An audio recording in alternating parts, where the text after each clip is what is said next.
The flat ground always arrives. And you might not know what this means, but you will. It's been the truth of every run I've ever taken, every mountain I've ever climbed, and overall, every challenge I've faced in life. It's the reminder that's carried me when my lungs burned, my legs felt like lead. It's been there when the finish line seemed impossibly far away. And the idea kind of reoccurred to me perfectly a few days ago on a run up Pinnacle Peak, which is a duo of mountains about 20 minutes up the road from me. Essentially, two connecting mountains. You run up one and then down it, and it connects to the other mountain, which you run up and then down.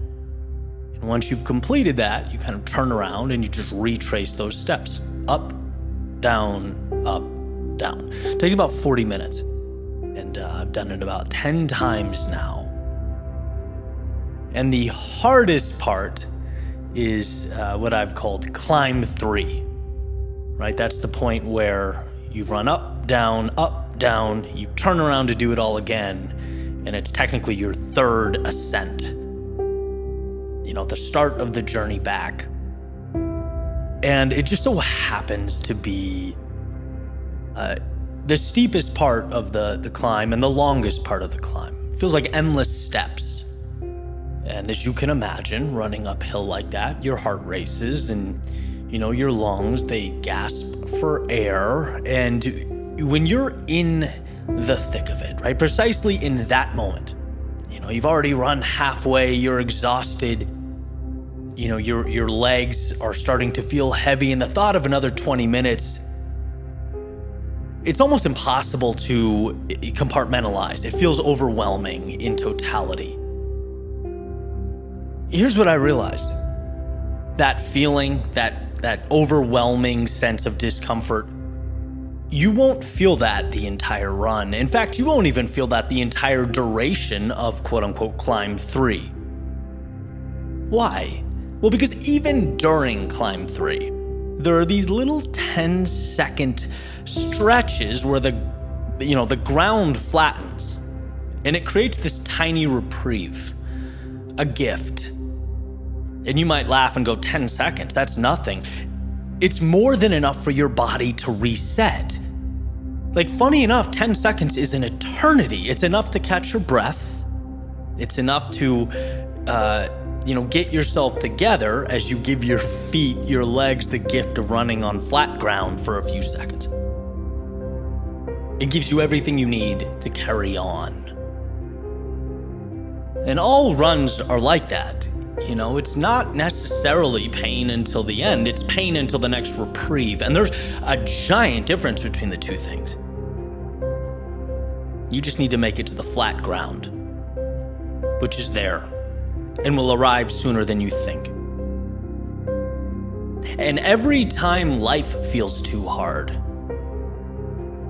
similarly, there's always a reprieve, always a patch of earth that flattens out, always a singular moment to breathe. And so the power in being able to put your faith in those moments is life-changing. Let the course take care of the rest. You know, and the next day, I was talking to my videographer, Brandon, about this metaphor. You know, I realized this running yesterday. Does it make sense? Does it resonate? And his eyes kind of lit up. He's like, yeah, it reminds me of aid stations in ultramarathons. You know, because the runners, they're not thinking about 100 miles. They're thinking about the next aid station. That place where you can breathe and regroup and recover and set out again. This allows the miles to break down into manageable pieces. The impossible becomes possible in bite-sized chunks.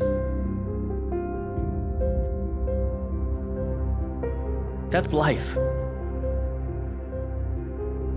We break under the weight of forever, under the illusion that the pain or the uncertainty or the uphill climb must last for eternity. But it doesn't.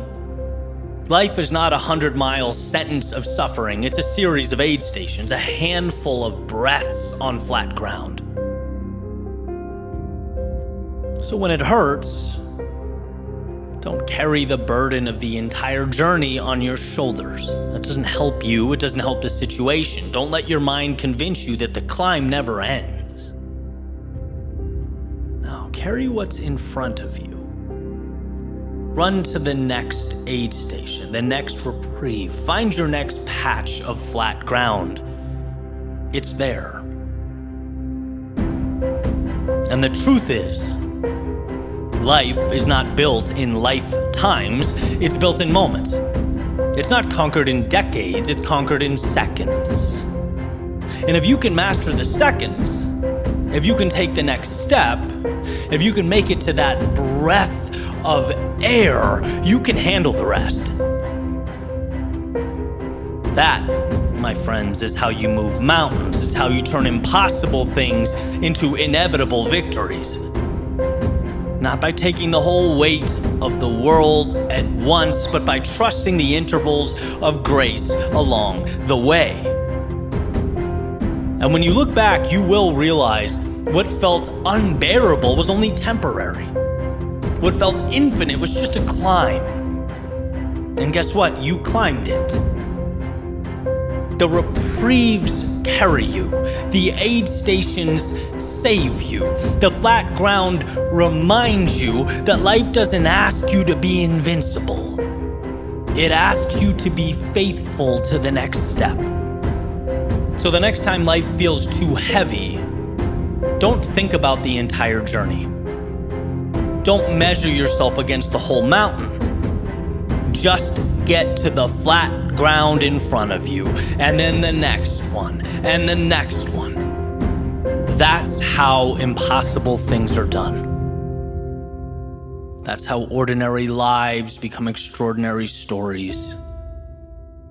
One reprieve at a time. In your darkest moments, remember, flat ground always arrives.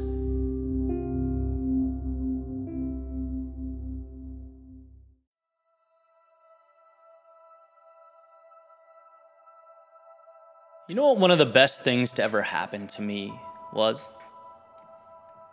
Migraine headaches. Yeah, I know. Those excruciating, debilitating, sometimes can't get out of bed that day headaches.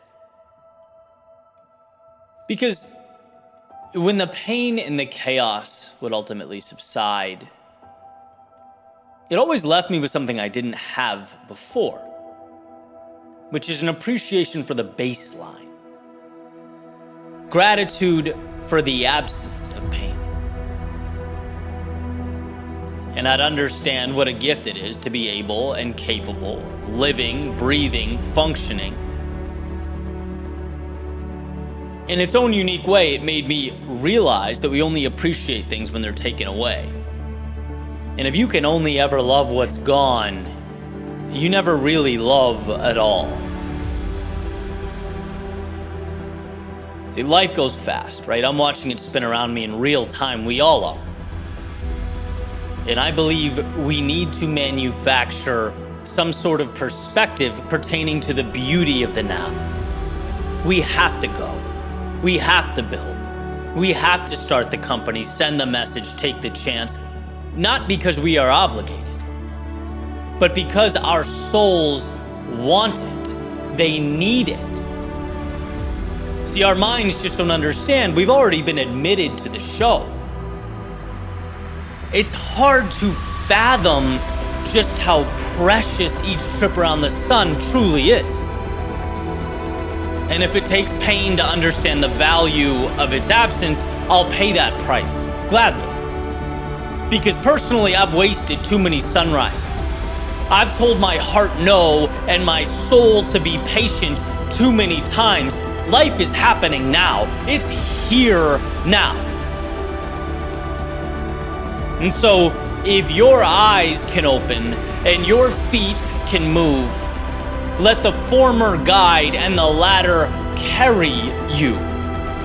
Don't leave your dreams for sleep, because the show is now. The beauty is here. And the power is within you to capture it, all of it. So give yourself that permission. Go forth into the night and light it up. I promise you, the alternative is wishing you had. It's realizing that ship already left port, and that's not where you want to be. That's not why you're here. You're here because right now, not tomorrow or the next day, but right now, the world is yours. The show starts now. And lucky for you, in the palm of your hand is the ticket to entry.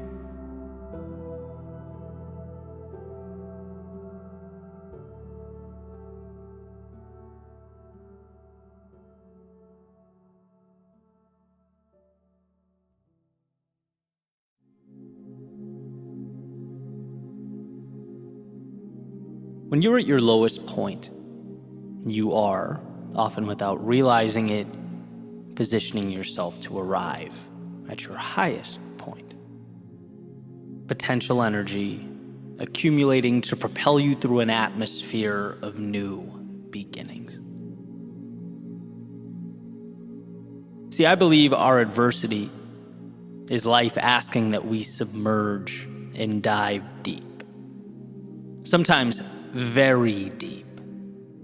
Just to remember how badly we need that oxygen above. So that when we again come up for air, and we will, we notice the warmth of the sun on our face and the calming sound of the waves crashing on the beach. You don't make the most of what's around you until you recognize that what's around you is the opportunity. And so life reminds us. A taxing reminder, right? It rarely gives without first taking away. It rarely opens new doors without closing old ones. And that, to put it simply, can hurt. They don't teach you in school that growth is painful. But as it turns out, a life without growth isn't much of a life at all. And so we must dive deep. We're given no other choice. Without night, there is no day. Without suffering, there is no beauty. Without those depths below, there is no surface above. Our submergence is our transformation. The cocoon that separates who we were from who we will be. But unlike the butterfly, it doesn't just evolve once. Our journey requires that we are continuously growing a new pair of wings. Life is chaos. Life is unpredictable. Life is hard, but you were built to not only endure in its arena, you were put here to excel. To learn the rules and then expand upon the rules. Sometimes break the rules. You were put here to take the difficulty and provide meaning to it. Piece by piece, as if it were the construction of a rocket to the moon. Little pieces of at one point frustration and confusion and chaos combined, reused, and transformed into exactly what you need them to be. Emergent properties. You just have to be willing to see beyond the now and assemble. To come up for air and soak in all that awaits at the surface like you've never done before.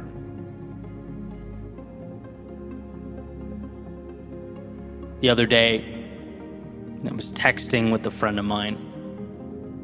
Out of nowhere, she goes, "What's wrong?" And I'm thinking, nothing, right? I haven't said anything. What do you mean? She's adamant, right? She goes, "Something feels off."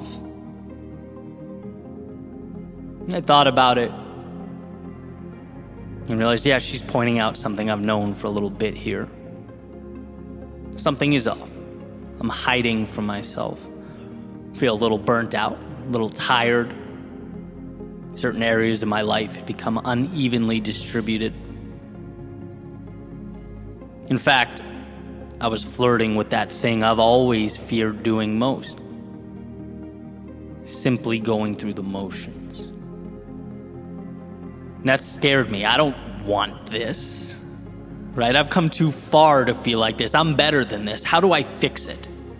How do I solve it now? Figure it out now. But eventually came to realize the now part just might be the whole problem. Fix the now like it's a headache and me shaking my fist at the sky will be ibuprofen. No, battling imperfection is a fool's errand. It's setting yourself up for disaster. We are humans, not gods. We are perfectly imperfect. And when something is off, don't fight, listen. Don't retract, expand. Here is the opportunity. I'm under the surface, diving down into the depths of my own soul. Hear what it has to say, so that when I come up for air, and I will, the sun will warm my face like it never has. The crashing waves will offer a symphony to my ears that I've never heard. And I'll see that the world I'm taking in is more a reflection of me than of it. As that saying goes, you don't see the world as it is. You see the world as you are. And how lucky to have taken a step back, a trip below the surface, to realize again that I am the painter, not the critic. My world had become black and white, not because we live in a black and white world, but because sometimes we forget to put the color in. Sometimes we don't give ourselves permission to expand beyond the parameters we've created for ourselves.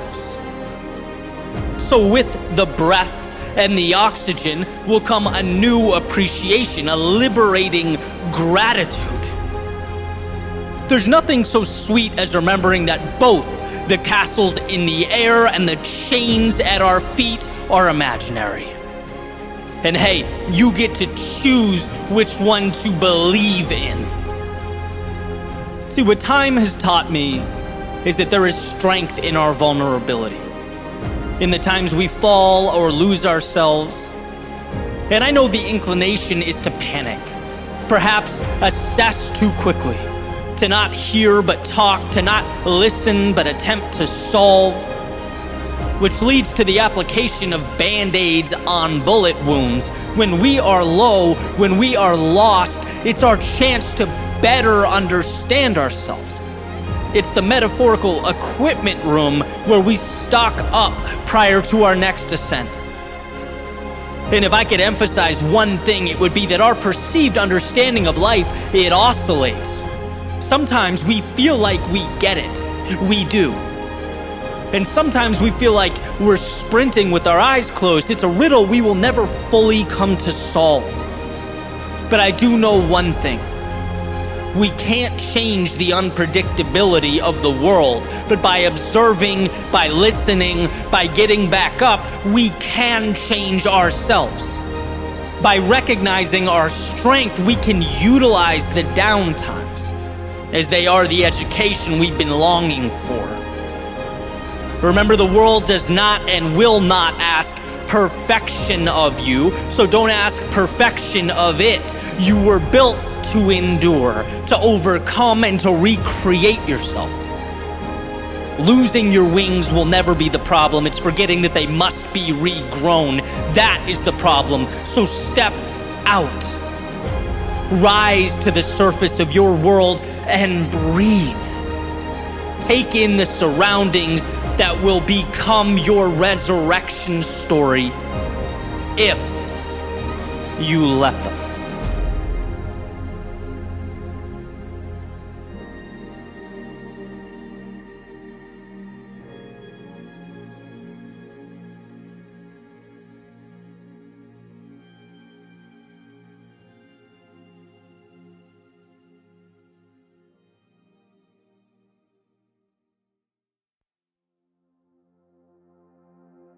I was recently in Dallas visiting some old friends, and was chatting with someone that I'd been friends with for a long time, and he was mentioning that he'd gone through some pretty big life changes over the past few years, and was excited about the fact that after a pretty rough stretch, he had recovered or found his workout routine again, sort of a revival in his old identity.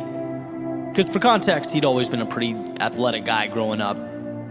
But just like can happen to anyone, other things emerged and took priority, right? They swept in and, kind of consumed him for a period of time.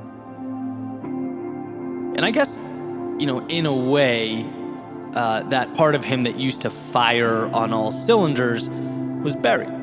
He lost it. And so anyway, we're talking, and he's saying that he had been a little down, put on a little weight.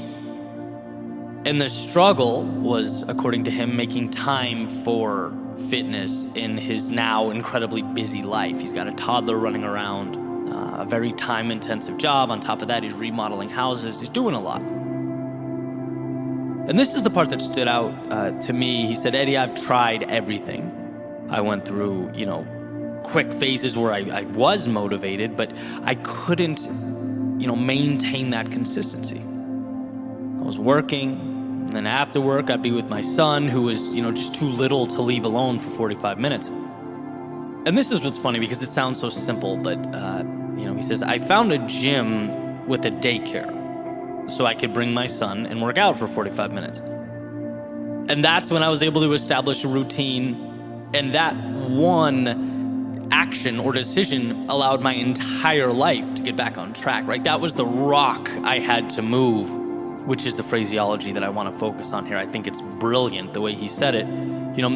Basically, once I could figure out how to work out on afternoons when he's with me, I was able to make it go from sometimes a thing to always a thing. That was, again, the rock that had to be moved. And now I can clearly see from the conversation, right? The guy's happier, feels better about himself. And you know how it is when you're in that space, it starts to carry over into all aspects of life. And I'm thinking, this is so powerful, right? I told him I'm going to steal his rock metaphor and share it on the podcast on YouTube, because that, in my opinion, is the way to look at meaningful change. He nails it. It's not what do I need to get or acquire or add, like, we tend to think in those situations. No, it's what's preventing me from leveling up. What do I need to move, to get rid of? Where's the boulder I have to push out of the way? And sure, there's a temptation to perhaps oversimplify, but I think that's exponentially better than the alternative, which is making things unnecessarily complex. And in a way, that's what humans do best anyway, right? The world is infinite numbers and data points and variables. Humans just pick a few and create stories with them, right? So to me, there is value in truly simplifying and saying, okay, that's where I want to be. What's the one thing I could remove that would free me up to start moving that way? Where is my rock that has to be relocated? And it's funny when we find those things, right? It's like turning on the light in a dark room. Everything begins to make sense. You feel momentum. You feel like you're in it. And again, how you feel when you go to bed at night becomes your identity. It's not because you're solving the problem right away, but because you feel that progress. Progress equals happiness, right? Human beings are invigorated by meaning, the pursuit of purpose. When we're stuck, the painful part isn't necessarily being stuck as much as it's that we're not moving towards what matters. We need that growth. And for my buddy to see that, it was moving the mental rock of, I can't have a good workout when I'm watching my son. Those two things are mutually exclusive. Remove that limiting belief and boom. And maybe in your particular situation, there are numerous rocks that need to be moved. Incredibly plausible, right? But we can only move one at a time. And like dominoes, you have to push the first one down before the others start to fall. So where can you push? Which I also like because it emphasizes the power and control we have in our own lives. Again, situations are messy and complex. I get that. But if you can simplify it down to what is one thing that's preventing me from going or changing or stopping or whatever it is for you, what's the big obstacle? Okay, there it is. Let's chip away. Let's move this thing. It's as if your frustration over immobility is a dam, right? And what you need to do isn't add more water to the reservoir, but find out what you can remove to start letting that water flow, right? You want it to move freely. Because I believe life is a momentum game. It really is. Like, you win when you feel like you're progressing, when you feel like you're taking steps. That's when you're excited. That's when you jump out of bed invigorated. That's where you look for solutions. So look around you. There's always a step to be taken. In fact, I simplified to the extent that my mantra is, number one, know that change is possible. And number two, know that the next move is within an arm's reach of where you stand right now. Understanding and believing those two things is power. Right? Don't get disillusioned by how far the top of the mountain feels or how long you've been in one place wishing things were different. None of that matters. The goal is to manufacture momentum, and that's what you do. So do it by initiating one small action that frees you up to start walking that way. And it's amazing, when you're in motion, things seem to make sense in a way that they simply didn't when you were stationary. That's why it's important to understand that you don't need to have all the answers. In fact, it's impossible to have all the answers. The journey provides them. Right? The path contains the secrets. Therefore, the goal should be to get yourself stepping down that path. No overly harsh, out of this world, unrealistic expectations. No, simply be your own biggest ally here. Remove what you don't need and free yourself of that unnecessary minutia. It's go time.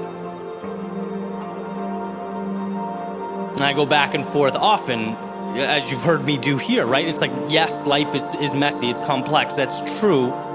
It's a culmination of infinite variables and data points. But guess what our job is? Guess what your power is? To hone in on the select few of them necessary to tell your story. Human beings have survived for thousands and thousands of years because we are masters of simplification. Masters of ignoring what we don't need and distilling the complex down into what's actionable. And perhaps that's where you are now, what you need to do most. It's like, I'm not where I want to be. Okay, in simple terms, where do I want to be? What does my mountaintop look like? What am I doing now that's getting in the way? Right? And what rocks do I need to move that will get me started down that path to something new? There are some pretty basic themes that consistently reemerge in most of my videos and podcast episodes. Right? The idea of us having control, agency. The idea that fear can be an ally, or as Joseph Campbell states, the cave you fear holds the treasure you seek. The idea that you're not your past, right? And there are a few more. But essentially, today's episode takes them all and places them in the palm of your hand. It reminds you that in totality, this is all about you being the author of your story. And you don't need the whole book written. Ideas, character development, and all that stuff will come into your head as you write, as the pen hits the paper. You just need to find that starting point. Self-assess. Identify that little piece of opportunity that was hidden beneath the excess. And begin.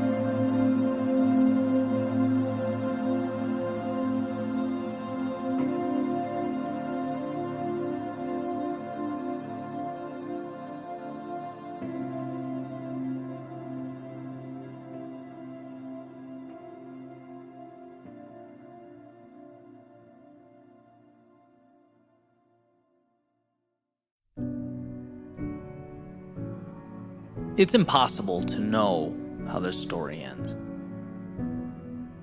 I don't think we're expected to, nor do we need to. But we do need to be willing to light up the 10 feet in front of us. We need to be willing to illuminate the now. It's how little nothings transition into those very meaningful somethings. One illuminated piece of the puzzle at a time. They say that complexity is the enemy of progress. Things seem too big, too far away. When all the world appears dark, we pause. We become crippled by how much we don't know. We hide in the shadows of life's unknown. But I have, and hopefully will until my final days, hold on to the idea that we have within us enough light, just enough light, to brighten up the path before us, directly in front of us. It's always been just enough to get through anything. When the world is dark, you can't see the hand in front of your face, it will always be true that you possess the ability to cut through that darkness, to highlight the next stepping stone. There's just enough light to collect the data and information sufficient to make one more logical decision. One more. To take one shaky and uncertain step. It's amazing what they become over time. See, I've spent some time in that metaphorical darkness. I've also been in the light. I've believed, I've had all the answers and been brutally humbled by life. There have also been times where I bet on myself when the odds were small and emerged victorious. Whether up, down, high or low, the saving grace was remembering that if I turned the light on, the headlamp initiating from my eyes and projecting out into the world, it would always provide enough for me to do perhaps the most important thing I'm capable of doing, moving forward. There's no skipping in life, no jumping races to arrive at any particular finish line. But there is always enough to carry on. This realization has been interesting to me. Our struggle, when it emerges, it's usually not derived from an inability to do the right thing. It's not like we're missing something. No, our struggle comes from thinking we need more than we do. It's frustration that our goals are so big and so far away and so out of reach. We lose sight of what we can control, blinded by a standard that no human can live up to. Stop beating yourself up for not being a god. No mere mortal ever leapt a mountain. Everything is not the goal. One thing is the goal, and you are capable of one thing. Everyone is capable of one thing, one little action to initiate momentum and push you further into that unknown. But where? You might wonder, I need to know where. To which I say, breathe. Because the wheres make themselves known when you're in motion. As you move forward, the wrong destinations prompt you to learn and then self-correct. And the right ones inspire you to push further in their direction. Both valuable, right? The only way to lose is not go. The only way to lose is to say, because I don't have it all figured out, I'll remain right here. Like a toddler refusing to put a puzzle together because he can't see the completed mural in each individual piece. The whole point is to put it together. The fun is to put it together. The growth and the value is in putting it together. And I get it. We want to know, right? Humans want to know. That's why evolving is hard. We have to be okay with not knowing. And that's what life is about, formulating your hypothesis and then letting the data derived from your progress alter your approach. That data is not gifted to you while you stand stagnant. So the question is, will you sign that dotted line? The one that says, when you can't see the mountaintop, what you will be left with is solely trust in yourself that you can bring it about. It's easy to say yes when the sky is blue and the birds are singing. But amidst the storms, when your mind begins to whisper that perhaps it will never end, when it begins to ask you if there was ever even a point, after all, look around, there's nothing but gray. That is when you have to remember the rules of the game. That's when you have to remind yourself it's not about knowing, it's about trusting, about creating puzzle pieces, not finishing murals. Anyone can create just one puzzle piece, and then just one more, and just one more. Because yes, it's difficult, as is life, but you'll remember why as you move into the storm and watch all those little pieces connect around you.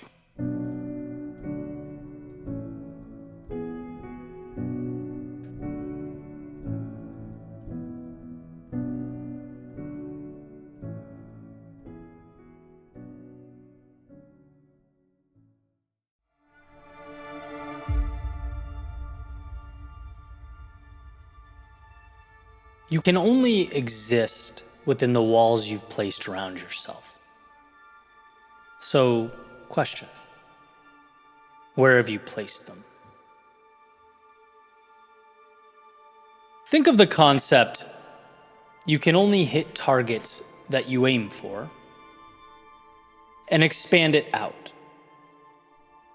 Because my point here is you can only exist in the plane that you have deemed to be real for you, that you have decided is reality.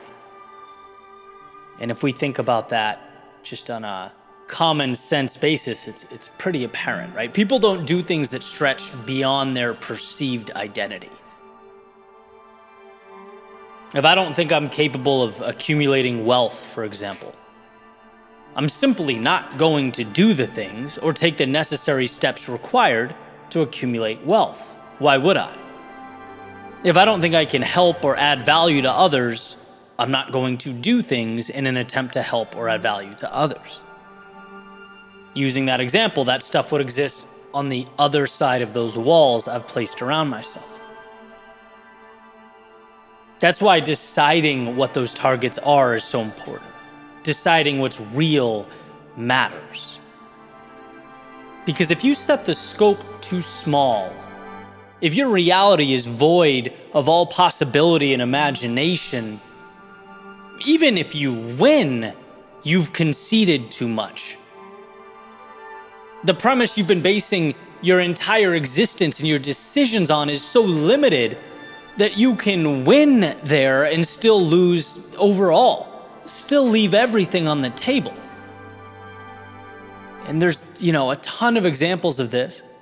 I commonly hear people refer to it with their work. I'm not crazy about what I'm doing, but how do I fix it? How do I learn to like this job? How do I exceed expectations in my role? How do I get a promotion so that I can bring in more income? All valid questions, certainly valuable questions, if it's where you should be. And I can tell you, I remember asking those same questions to myself, and the conclusion I finally came to was, no, what you need exists on the other side of those walls. In this part of your life, it's critical that you move beyond those parameters. That's not what lights a fire in everyone, but it's what lit a fire in me. I was asking the wrong questions, right?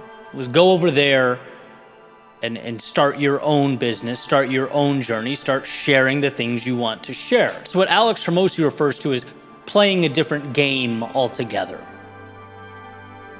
And it's kind of a weird concept to grasp, that you can win the game you're playing and still end up losing, because you never thought to look for more. You never ventured to peer out over what was directly in front of you.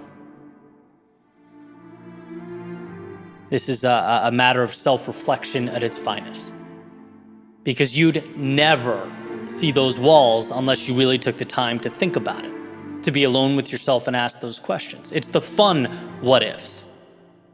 What if I stopped doing those things I don't like and started doing what I love? What if I didn't accept this as what I have to do and instead took a different path altogether?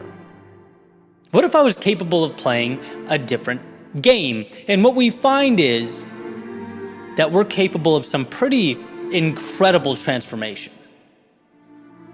We're capable of taking what matters out of a less than ideal environment and recreating it somewhere that is ideal, that is conducive to our success, in our growth, in our evolution, in our contentment.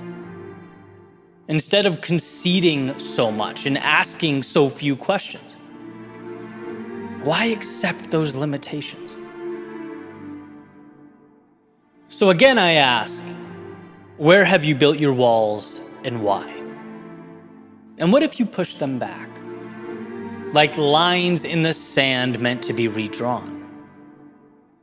See, perhaps the income coming in is a direct result of you feeling like, hey, that's just what I make. Perhaps your fitness level is the result of you thinking, that's just how I am. Perhaps your friends and the people you surround yourself with are a result of you saying, it's just who I know.